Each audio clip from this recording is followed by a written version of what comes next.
I was born and raised in Schenectady. I was accepted into SUNY New Paltz, into the art program in spring of '79. I transferred my major from art to history and ended up graduating in 1983 with a degree in history and a minor in art. Then things went downhill.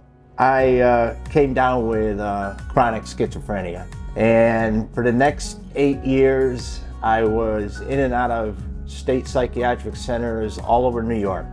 And I said, well, you know, you got to do things. One was to get treatment, two was to do art. It's great for my diagnosis, it gives me a sense of satisfaction, and it's a blessing that I'm here at the Y because I can live with dignity here. I have a nice room, the Y's provided.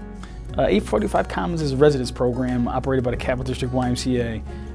We focus on assisting homeless individuals with severe disabilities. We staff that with resident advocates, case managers, LPN, try to give these guys everything they might need to take that next step. When I first met him, he didn't draw much, and this happens a lot with the population we serve. After a while, he was doing very, very well. He took it upon himself to kind of relearn what he once was really, really good at, and we were able to watch him through a lot of his hard work. Tony does a lot for us. He's a wonderful resident, very, very community orientated, and wants to continue to give back to the Y. I want people to see that somebody with a mental health diagnosis is doing something positive. We don't really get a fair shake in the public. So when people look at me, they don't look at me as a psychiatric patient, they look at me as someone who's a semi-professional artist. So I'm really trying to put a dent in that image that we unfortunately get from time to time.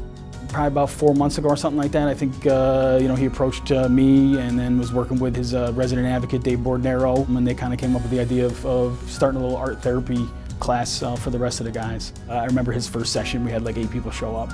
And then, throughout that week before the next session, I had heard, some positive feedback from some other guys, from some guys that just isolate a lot. So to hear that they were excited about the next art therapy session on Wednesday, that was really, really heartwarming.